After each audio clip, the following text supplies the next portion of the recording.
And I speak to you today in the name of our loving and liberating and life-giving God. Amen.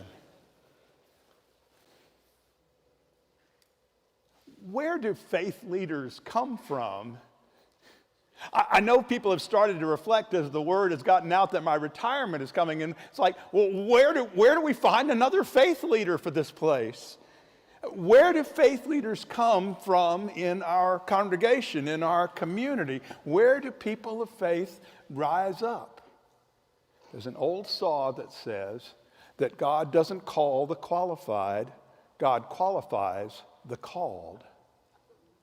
That it's not a matter of having the right rank and popularity and position papers. It's a matter of the fact that when God calls, things begin to change. There are people sitting in this room who I called up one day and said, hey, want to be senior warden, junior warden, treasurer? Want to be on the vestry? Want to help in the soup kitchen? Want to help in whatever it is? And often, more often than not, people say, well, I don't have the call for that. I haven't got all the qualifications to be that. Lord knows somebody needs to, it's amazing, they need to be in the parish for 45 years and be 17 years old and have all the discretionary time in the world, and then they're the perfect senior warden.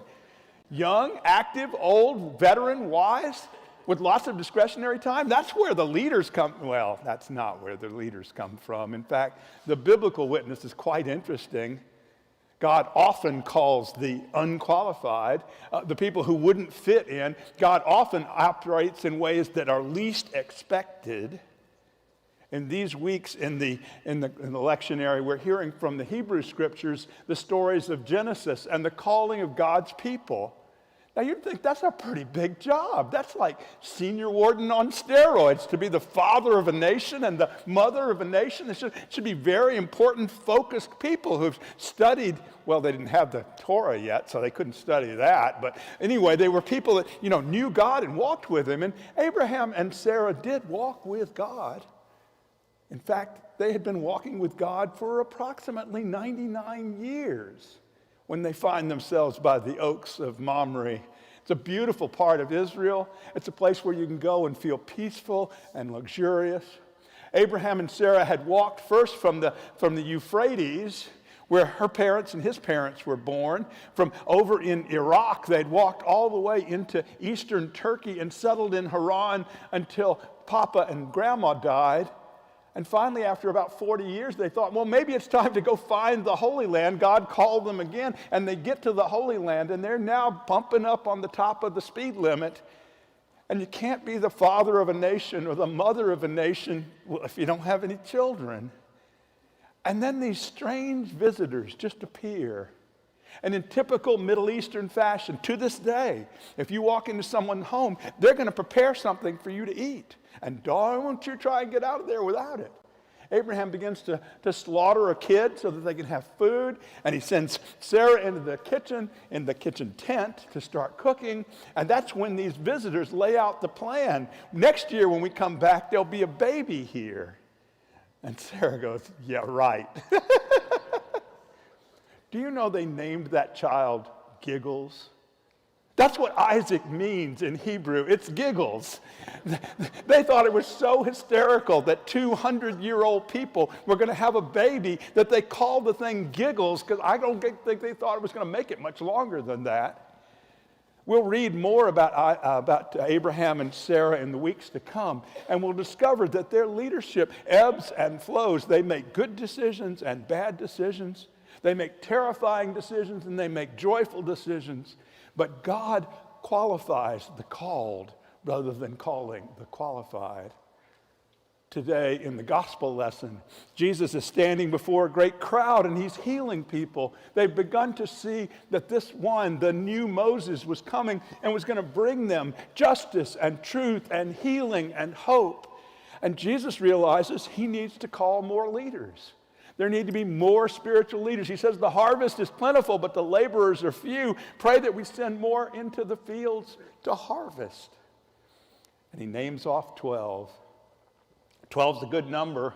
Works for Matthew because there were 12 tribes of Israel, and Jesus is the new Moses, and so he needed 12, and he sends those 12 out, except Well, Lord knows, not all of them were very qualified. There's Peter, who does the two-step of one step forward, one step back. Yes, I love you, Lord. No, I never saw the man before in my life. There's Thomas, who says, unless I see the marks of the nails in his hands, I will not believe. And then Jesus walks in with the marks of the nails in his hands, and he goes, my Lord and my God.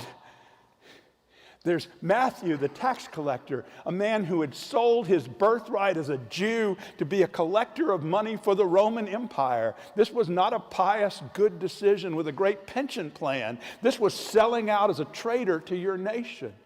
And there was Simon the Canaanian. They call him a zealot in the other Gospels. He'd have just as soon stabbed the tax collectors as look at them. They were a mixed bag, to say the least. And of course, we know the 12th on the list. Every time we get the list, the 12th on the list is Judas, the one who will betray him.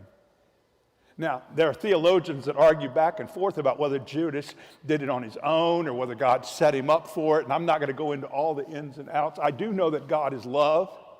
And I do know that Judas either received communion, if you read Matthew, Mark, and Luke, or he had his feet washed, if you read John, on the last day of Jesus' life.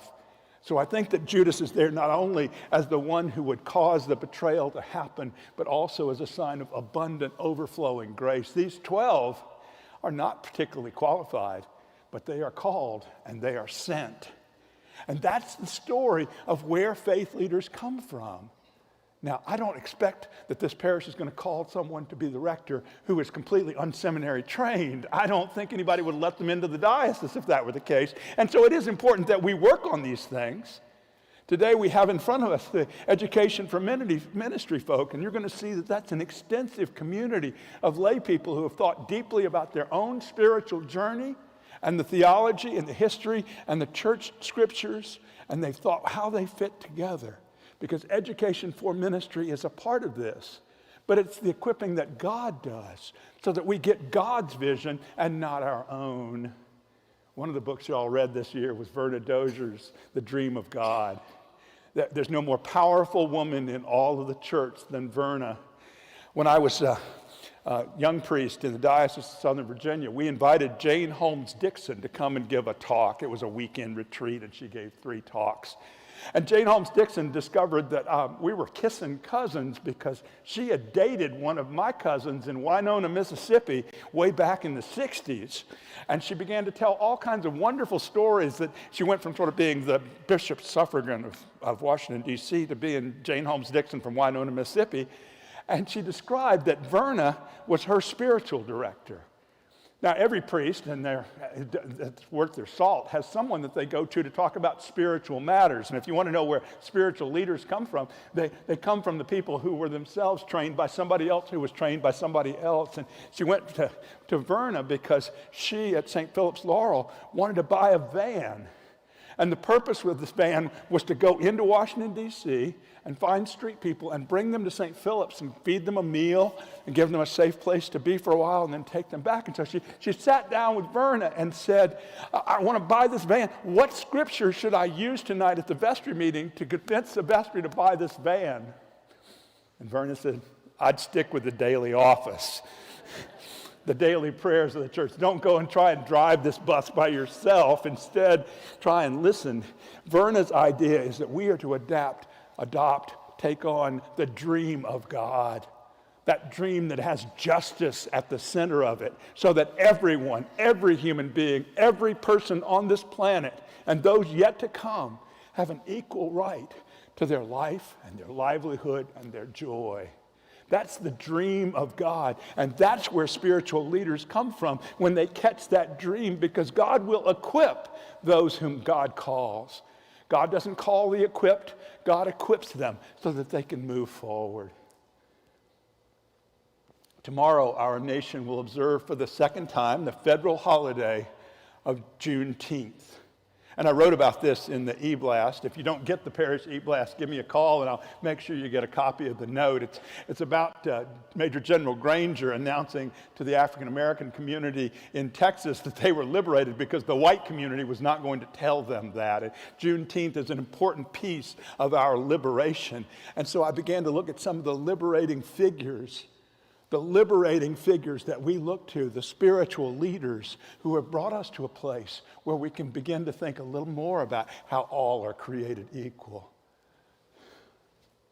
The first of them was born about 50 miles south of here. Harriet Tubman was born an enslaved woman in Dorchester County.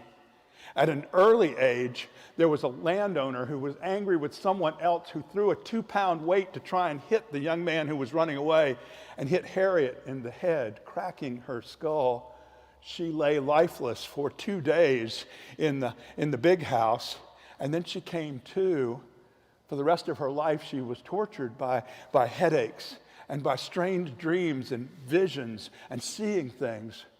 But Harriet became the Moses of her day. At age 27, she ran away and found her way to Philadelphia, but she didn't go there just to leave. She went there, regrouped, and came back, and came back, and came back, and liberated more than 100 enslaved people from Dorchester County, her family, and then others, bringing them up to freedom. Harriet Tubman would become a voice for who we are as human beings, and that the enslavement of human beings was immoral and unrighteous and needed to be renounced. About 30 miles to the northeast of here, Frederick Douglass was born in Talbot County. He too was enslaved. He went back and forth between a number of different owners, different people overseeing him. Some were kind and allowed him to begin to learn how to read. But some thought that if a black man began to read, they'd want their freedom. And so Frederick had to learn to read on the sly. He tells a story that he would steal biscuits from the kitchen and keep them in his pocket. And if he encountered a word he didn't know, he'd find one of the white boys and say, "What is this word?" And when the white boy told him, he'd give him a biscuit. He had to learn in secret how to read. He too fled from his enslaved state. He found a woman who loved him very much, who helped him to get a Navy sailor's uniform, because the Navy was perfectly happy to have African Americans down in the bowels of the ships. There were many, many blacks in the Navy before the Civil War. He managed to get a train to Philadelphia and then eventually to New York. Frederick Douglass would become the great orator of our time. He was the one that brought Lincoln along to understand that emancipation had to be declared by the President of the United States. And in the decades after the Civil War, Frederick Douglass continued to point to the liberation of all people. And so it is that we find that these liberators, these spiritual leaders, moved out of their enslavement into a place of freedom. Not only enslavement and freedom for themselves, but for the whole world. But there's one more name, a name that I didn't really hear much in all of my seminary, a name that I really didn't become familiar with until we started doing Sacred Ground, and that is Howard Thurman. Howard Thurman was born in the segregated Florida community, where he went to a segregated school. On Sundays, he would go to his grandmother's house, where he would read scripture for her, except she didn't want to have Paul read. You know, Paul has all those passages about slaves obeying your masters. And so she only wanted to hear from Exodus and from Isaiah and from the Gospels. But Howard began to understand that there was liberating power in that Bible, in that book. As a young adult, he and 3 other African Americans went to India, where they met with Mahatma Gandhi. Gandhi was beginning the work of breaking out of the British Empire, and while the enslavement of Indians was different than the enslavement of African Americans, they certainly were seeking the same point. Gandhi insisted that Thurman understand that nonviolence was the way, that nonviolence was the only way, that nonviolence was more powerful, he said, than electricity or ether. It was more powerful than any other substance. Gandhi and Thurman both were sad about the fact that it's nonviolence, but he says it's a power, it's a force. And Howard Thurman wrote about it. If you've never read Jesus and the Disenfranchised, I encourage you, the Disinherited, I encourage you to do that this summer, because it was the textbook that Martin Luther King read. And nonviolence was the basic principle of the civil rights movement. These were spiritual leaders across different traditions, but they understood that nonviolence was a piece of who they needed to be. Where do leaders come from? They come from people who have looked into their own souls and dealt with their own enslavement. They've dealt with the fact that others have put chains around them, and perhaps they put chains around their own lives. But Jesus is about the breaking of those chains. He's about the curing of our diseases. He's about the lifting up of our hearts and hands. And Jesus will indeed qualify those whom he calls, and he will equip those whom he calls. The basic principle is that we are called to follow, and we may have awkward footsteps like Sarah and Abraham, like the 12 who sort of disappear after they've been sent off and come back and the resurrection occurs. We have stories, but we don't know what actually happened to most of them. But we do know that they were set on a path of liberation and justice. Tomorrow, our nation will celebrate Juneteenth. It's not just an African-American event. It's a point where our liberation extended further than it had in Jefferson's day. It extended further than it had in Lincoln's day. Juneteenth helps us to understand that we need to liberate all the people in our country and all the people in the world. For God did not come just for one group, one nationality, one ethnic background, one gender. God came for the whole world in Jesus Christ. Where do spiritual leaders come from? Well, God calls, and God gives qualification, and God gives the gifts that empower us for service. May we be those laborers who are sent out into the fields, here in this parish church, in Living Water Church, in our community, in our whole world, to address racism and sexism and anti-Semitism and anti-homosexual acts that seem to tie our nation in knots. We can be liberated from these things. So listen for the call and walk in the way. And you may even have to call that way giggles.